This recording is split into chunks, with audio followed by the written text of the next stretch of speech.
In the first place, I want to thank you most warmly for the honor which you have bestowed upon me. I particularly appreciate it since it came from a university which is dedicated to the ideals of one of the truly great men of our century. I value it also more particularly since I had the privilege of knowing him in two phases of his life and of appreciating him in sometimes very difficult situations. My first meeting with Ludwig von Mises were during the Second World War. For the Austrians in the United States, while they had very faithful friends, it was also a time of great difficulties. Not all of the Allied leaders, despite the obvious evidence, were ready to recognize Austria as a victim of Hitler. On the contrary, inspired as they were by certain political fanatics of some of the neighboring countries of Austria, but also, unfortunately, by some minor Austrian politicians in exile who were no longer eager to re-establish the independence of their country. They had regretfully access to some of the American mass media and politicians, and we had to weather a bad storm. And here, may I just make one remark, which, independently from the subject of Mises, I have very much on my heart. You see, this university is in the great state of Alabama, and I will never forget one fact. When we started this hard work, and it was a hard work, for the independence of Austria here in the United States, and especially when we tried to get the support of the American Congress, it was a congressman from Alabama, the first who supported us in our efforts, Mr. Pete Jarman of one of the constituencies where there is today the University of Alabama. And I want to remember this because it was at that time an act of real courage and generosity, especially since he was not of Austrian origin. He just was one who represented in the world the ideals of that great state of yours.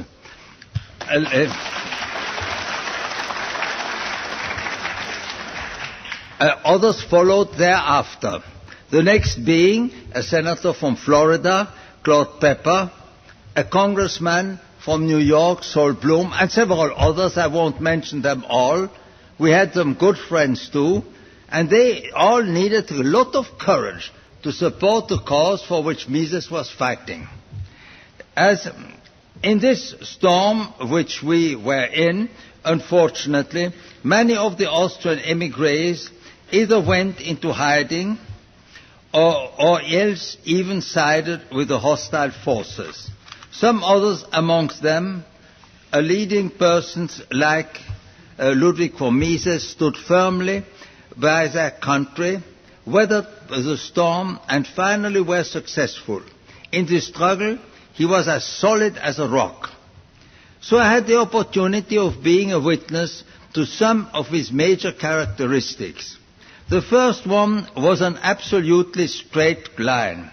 Ludwig von Mises was not an opportunist and dared to speak his mind even though this was considered as untimely.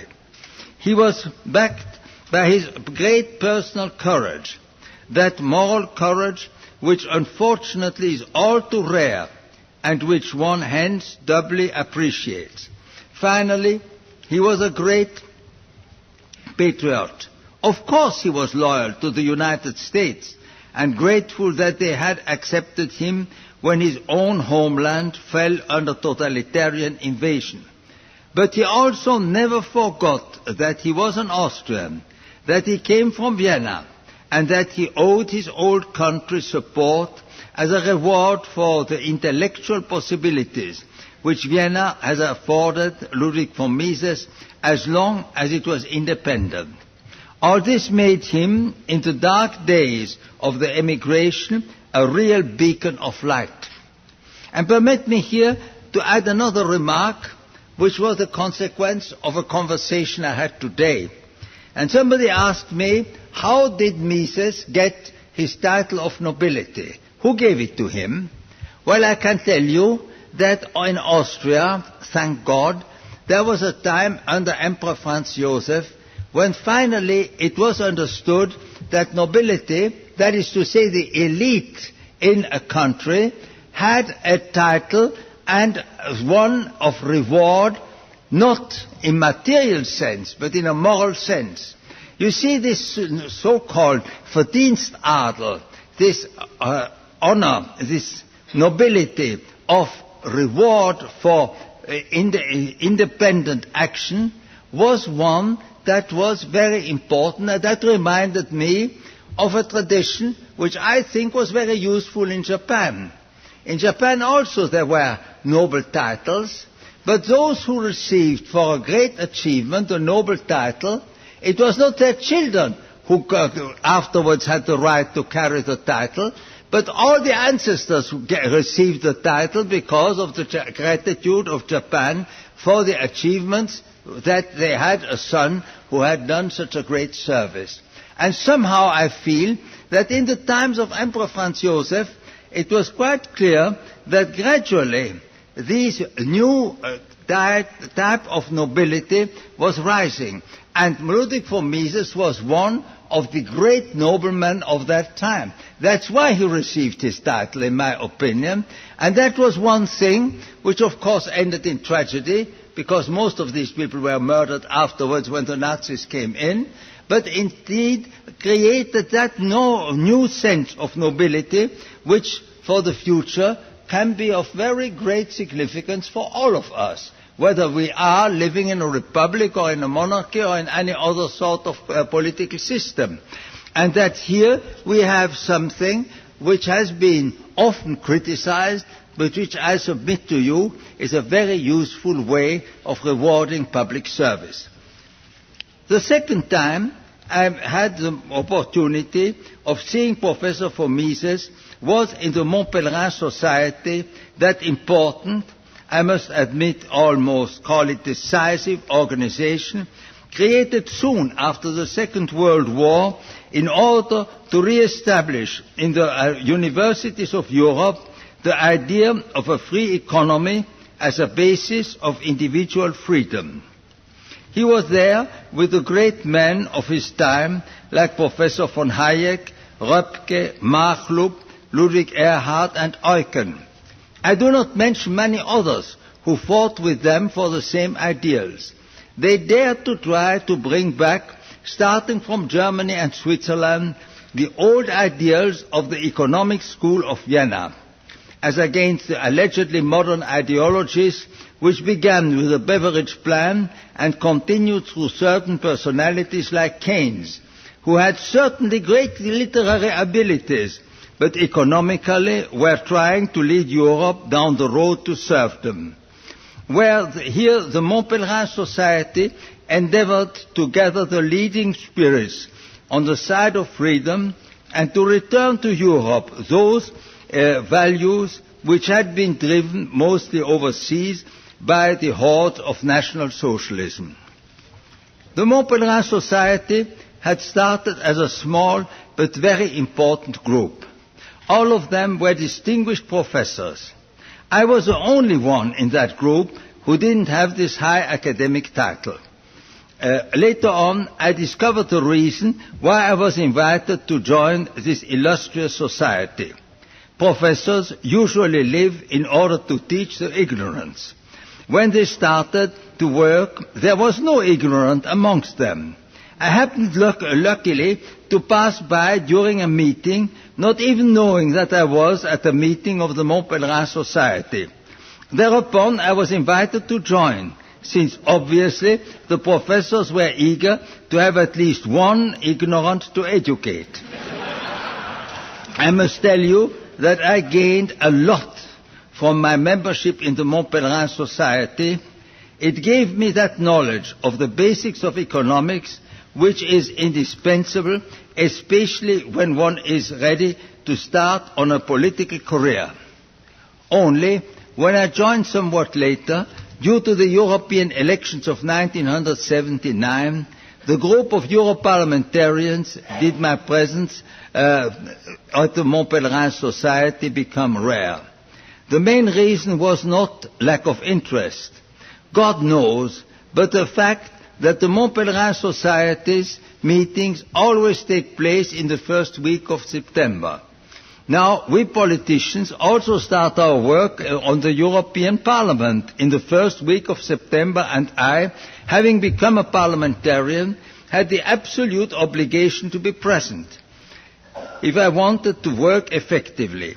I have always and deeply regretted this, but by the same token, I was year after year profoundly grateful to that society, and especially to its great personalities like Ludwig von Mises, for what they had given me in the preparatory period.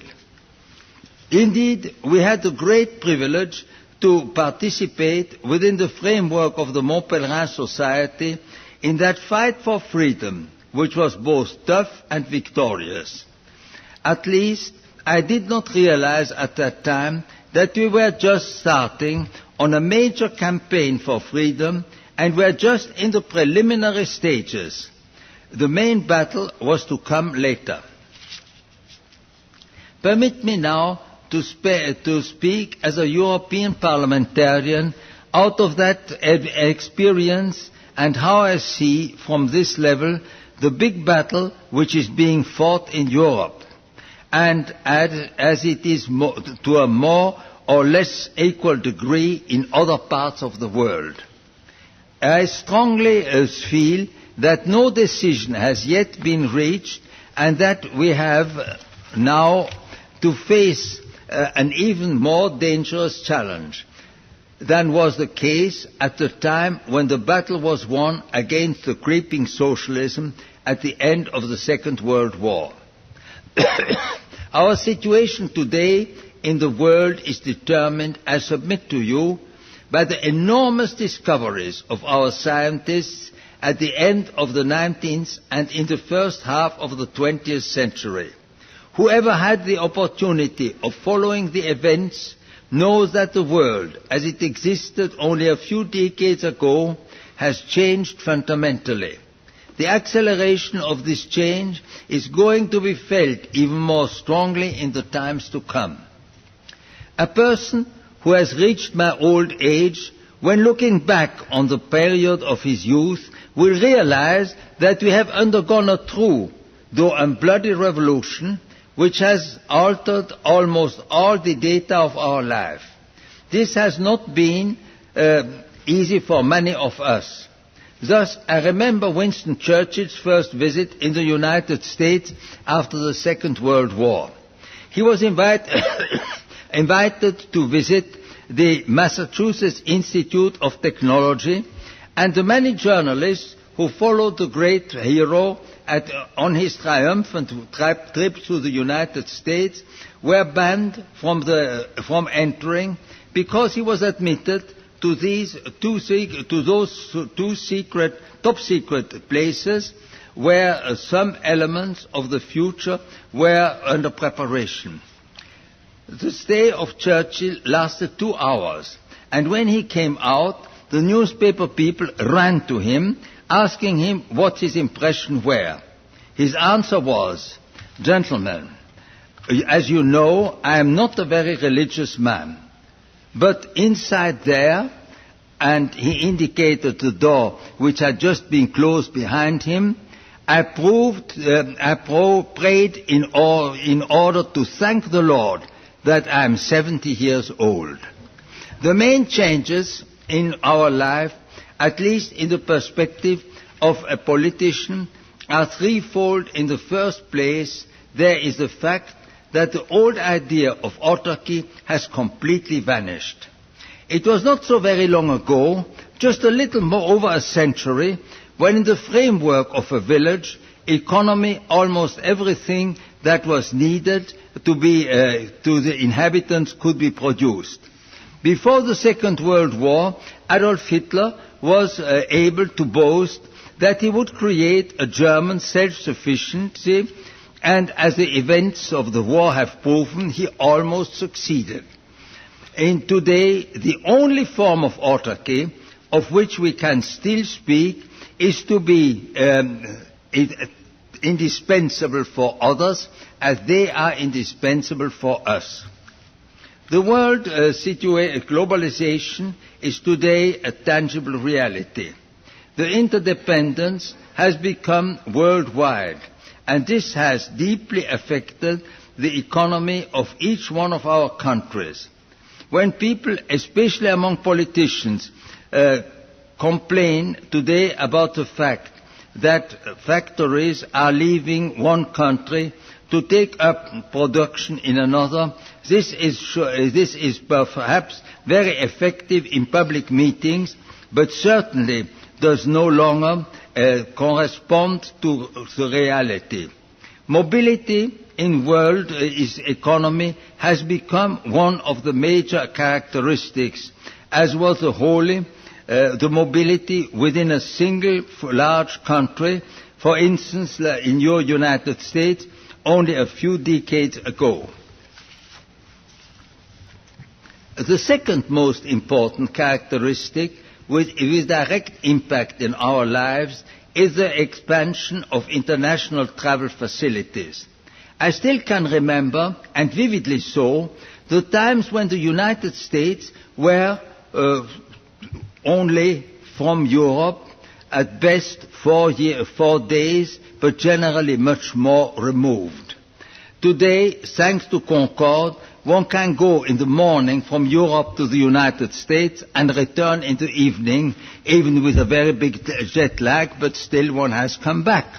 This mobility has also created a migration of the population, which, already significant by the end of the national autarky, has now become a global phenomenon. Recently, I had a personal experience which showed me drastically how things change. I was in a major subway station of Munich, and there were quite a number of colored people passing by.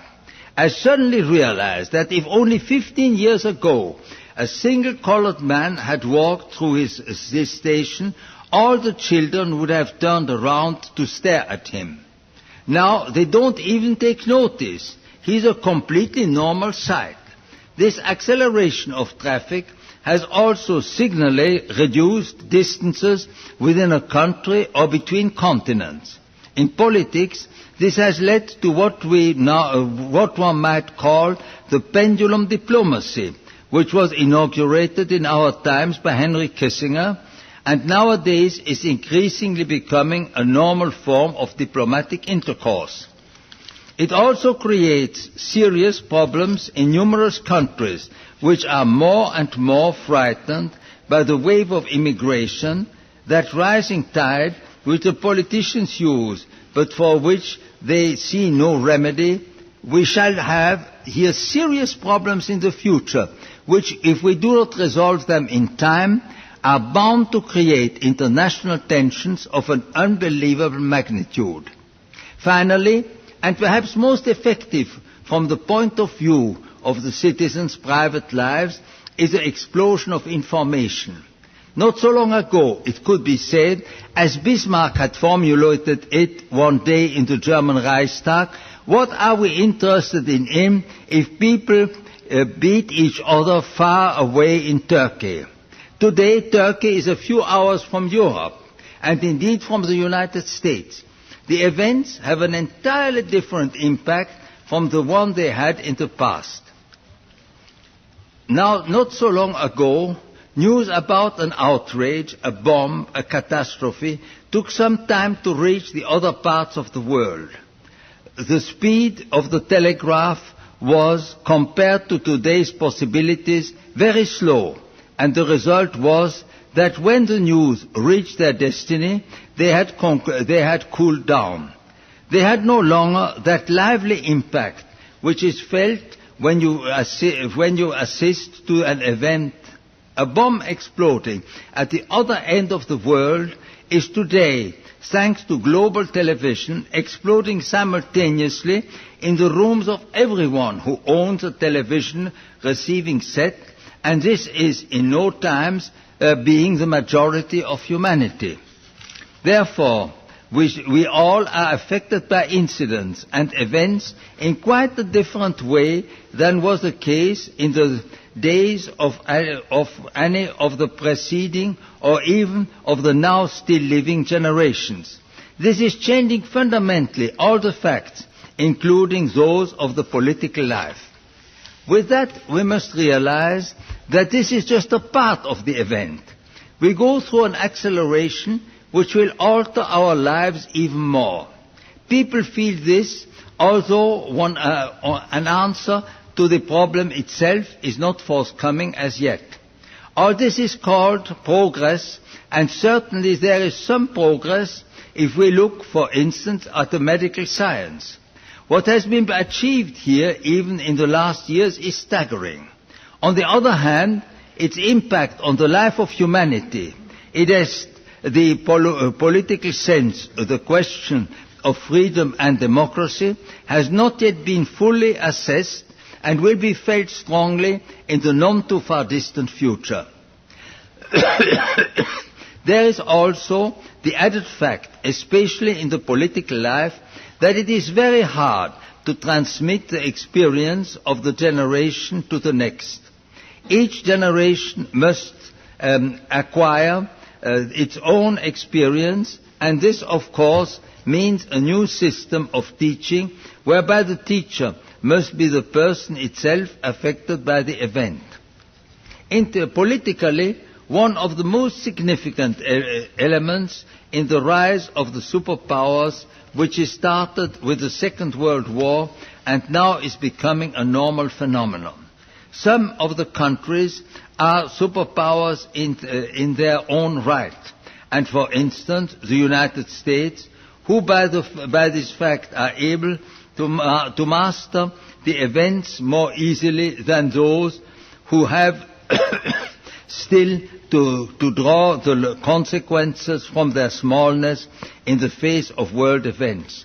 We have therefore here the rapidly progressing federations of small countries.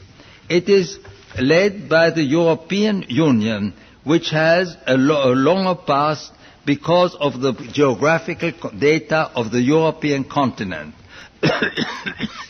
The present tendency for enlargement will in the end create a truly united Europe. We find similar phenomena in the organization of African unity, in the efforts of the Latin American nations to find unity, as shown by Mercosur. And last, not least, in the efforts of the Asiatic nations, especially those of Southeast Asia, in the Asian bloc. That these political unifications are taking some time is obvious. On the other hand, one can already note certain phenomena. Here, the great danger emerging from freedom and democracy is a tendency towards centralization. This is being felt in the European Union, increasingly in other areas, and creates serious problems which are not yet sufficiently studied. Centralism is leading at the same time to big government, which are by nature inefficient. This can be shown in the smallest details. I can tell you of a personal experience characteristic of this reality. In 1994, we had European elections. The European Commission in Brussels had the reasonable idea of sending out buses all through Europe in order to distribute material and to explain to the people the issues at stake. They also sent to all the candidates the schedule of these buses to their respective areas. I usually did not go to these bus stops because I had some better matters to deal with. On one day, however, I had a few hours break, and since it was indicated that the bus would be stopping in Munich, at such and such an hour, I went there to see what would happen. I found this bus standing on a very place in the big city where in all likelihood nobody would pass. This was for me an excellent illustration of centralism. Even a Munich dimwit could have told that this would be false, because he had some personal experience, while an academically graduated bureaucrat in Brussels, on the other hand, would choose the place on his map, and this would be the result. It is a practical experience of politics that the closer you bring a decision to those it affects, the greater the likelihood that the decision will be good. This centralization is leading also to the new feudalism now being created in the name of efficiency. Bureaucracy is today the cancer of political institutions and seems to be on a move toward ever greater extension. If successive governments come with the promise of reducing bureaucratic services, only very few of them are successful. In the end, under the pretext of efficiency, new bureaucracies are being established. When recently new governments were formed in Europe, in Great Britain, in France, in Germany and in Italy, all the promises of reducing bureaucracy were forgotten. Indeed, the number of bureaucrats continues to rise. Today, there are already countries in Europe where 25% of the population are on public and government services. It is also a frightening fact that in recent opinion polls, it was found that when young people were asked what their professional goals in life were, a majority had answered to enter government service. People no longer seem to see the great personal accomplishments as an achieving excellence, but only want security, which, on the one German political leader recently stated, is leading directly from government subsidies via education into retirement, without ever passing through any genuine productive work. The greater our states become, the less efficient and the more expensive they are. Thus, we are on the road to serfdom, of which Professor von Hayek has so ably spoken. When knowing what dictatorship of the desk means, one sometimes comes to believe that in the long run, more dangerous it is than the individual dictatorship. The arrogance of bureaucracy is in many countries reaching a point which explains the population's deep-rooted fear when facing governments. The lonely crowd is today a reality. This means a direct danger for democracy. One of the most perilous features of our times is the confusion of language, a true Tower of Babel. The less efficient and the more expensive they are. Thus, we are on the road to serfdom, of which Professor von Hayek has so ably spoken. When knowing what dictatorship of the desk means, one sometimes comes to believe that in the long run, more dangerous it is than the individual dictatorship. The arrogance of bureaucracy is in many countries reaching a point which explains the population's deep-rooted fear when facing governments. The lonely crowd is today a reality. This means a direct danger for democracy. One of the most perilous features of our times is the confusion of language, a true Tower of Babel, though today it is mainly located on the East River in New York. Especially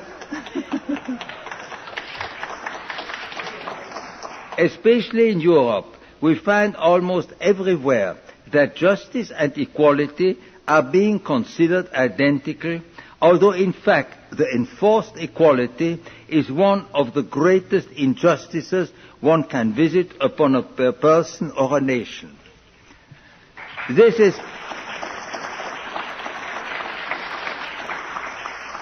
is particularly felt in politics with our electoral system. People in countries with proportionate representation and party lists of candidates no longer know who their representative is. Amongst my colleagues in the European Parliament, those who have been elected on a national list, as is the case in France, in Spain or in Greece, do not know who elected them. The true contact between elected representatives and the people themselves is diminishing, and so it is justly claimed increasingly that we have no longer democracy, but we have partitocracy. That is, the government parties, which unfortunately is in some cases leads to a new notion which is called kleptocracy. It is the rule of thieves. This is creating a mounting criticism of the democratic system, which I feel you Americans are still lucky enough to escape because of the fact that you still have the direct election of your representatives and of your senators. Here people at least know who their representative is, or at least have an ample opportunity to know it. Democracy still has a human face. In Europe, unfortunately, we are approaching the stage of abstract democracy, where it is no longer possible to establish a living link, as shown by the fact that in Great Britain, too, the movement to abolish the direct election of members is increasingly advanced. And here, may I just tell you that this is one of the most dangerous sides of the picture, because exactly there is no longer any life. And I, who have been 20 years in Parliament, and believe that I have a little experience on that, I know what this means, to be estranged from one's electorate, and it has been always my effort to try to get as close as possible to my voters, and indeed, in many instances, it was my voters who brought that initiative which led me to bring something useful. That this is creating an increasing skepticism on the part of the population is clear. Here too, I can give you a personal experience. It is only since 1994 that in meetings I am being asked by younger people whether I would not agree that democracy is a bad system, that it is inefficient, and that it would be a blessing if some strong person rose to put the house in order. We, the older people, who have known these strong persons, cannot be tempted by such pseudo-logic. The youngsters, who have not the same experience as we have, are increasingly attracted by what the French political thinker Jean-François Revel has called the totalitarian temptation. This, in my opinion, is become an increasing danger, which not only threatens Europe, but also many of the other democracies who, by their devotion to alleged justice, are abolishing the human face of democracy and are making of it a system which is the more endangered since a young generation is taking over, which has never known either totalitarianism or global warfare. Almost against this danger and threat, we in Europe have an instrument which I hope will be used, although I am sometimes worrying about the way in which especially the national governments, who still hold excessive power in the European Union, are trying to brush it aside, namely the principle of subsidiarity in the Treaty of Maastricht. One of the most important steps in this Maastricht Treaty is the fact that the principle of subsidiarity can now be used in the European Court. So far, this has not taken place. As you know, subsidiarity, which is a difficult word to translate to the people, means, in more simple terms, that the greater entity can never take over a task which the smaller entity can fulfill in a satisfactory manner. In other words, municipalities have basically more rights than territorial units, as for instance counties or states. This is also an effective defense against the temptation of using the harmonization which we have to carry out in order to live in the present world in a humane way as a means to extend the power of central government. I know that it is a truly human characteristic that those who are bearers of bad news are unpopular. It was indeed a very human system in old Turkey that if bad news were brought to the sovereign, the news would be accepted, but the bearer would be executed. Today, fortunately, one no longer executes bearers of bad news, but on the other hand, it is hard to get them across and to make people understand that some of the hopes which are being entertained quite generally today are unjustified. One should never forget that good politics consists in always being prepared for the worst. If it does not materialize, one can thank the Lord, but if it comes, one is ready. Today, unfortunately, when too many politicians are thinking of saying what pleases the masses in order to be re-elected, there is some very real danger that the courage to admit dark perspectives vanishes, and so that all too many persons no longer know what is really at stake. Here, the so-called perfect democracies of the proportionate representation and the rigid lists of candidates are much more threatened than are those where the people know it's their representative. People who have personal contact with their representative consequently trust him more than they can do to those who aren't, except perhaps in seeing them from time to time on television. At least for us in Europe, this shows our task, since freedom is once again endangered. We must dare to speak of this. We must realize that freedom must be saved and must be protected. At the same time, we must also understand that freedom is best established in the small entities. Its basic root is the family, then the municipal life, and so on. The great countries, our great federations of the future, will be big houses with many floors, but we must also assure that they all rest on a solid foundation. It is in this perspective that we have to see the potentialities of the teachings of Mises, one of his greatest contemporaries for the future of our common life.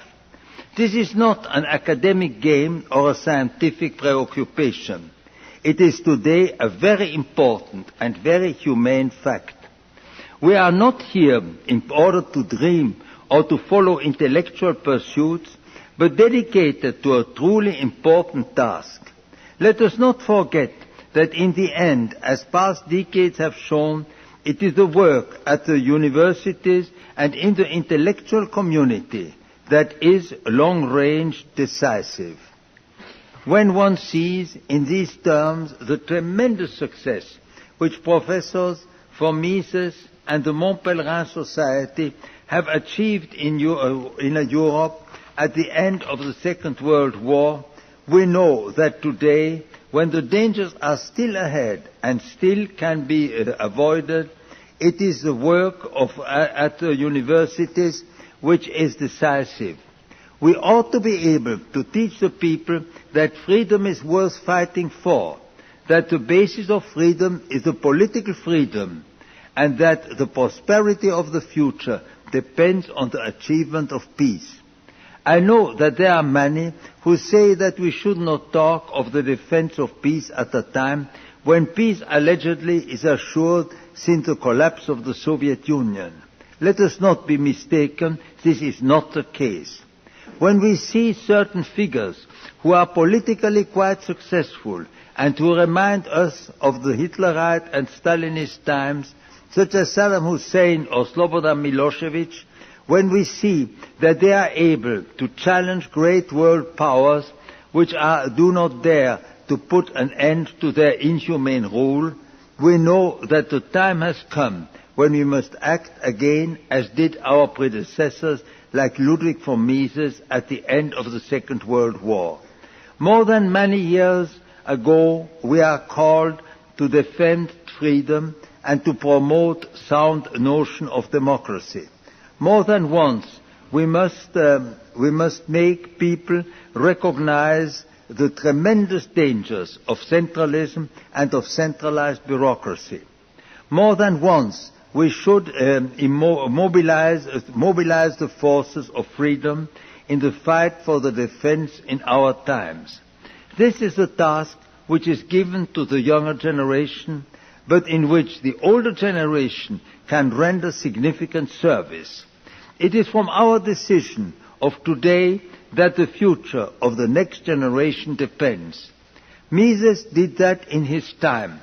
We, who are dedicated to the ideas for which this great man has started and lived, are called upon to act in our days so as to be worthy of our great predecessors. I thank you.